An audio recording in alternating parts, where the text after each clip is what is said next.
Syederalun situasi terkini di lokasi kebakaran Suzuya Mall Banda Aceh yang diambil oleh wartawan Serambi Indonesia Henry pada Senin 4 April 2022 siang. Terlihat kobaran api semakin membesar hingga merambat ke bagian depan gedung yang terletak di Jalan Teku Umar Setui, Kota Banda Aceh.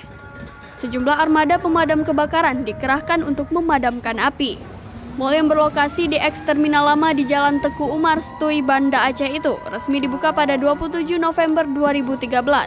Gedung Suzuya Mall terdiri dari 4 lantai dengan luas space 23.902 meter persegi dan mampu menampung sekitar 500 unit sepeda motor dan sekitar 130 unit mobil. Hingga saat ini masih belum diketahui penyebab dari kebakaran tersebut.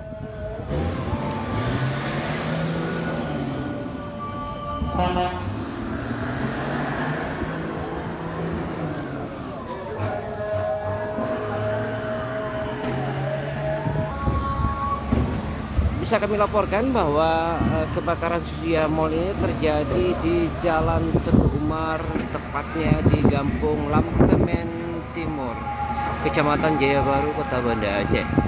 Ya, petugas pemadam kebakaran saat ini sedang berupaya memadamkan api, namun dari jangkauan air yang cukup tinggi, ya, api yang cukup tinggi terlihat ini tampak di atas.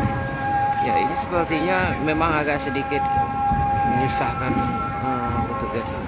Apalagi ini sudah beberapa kali petugas membawa air, ya,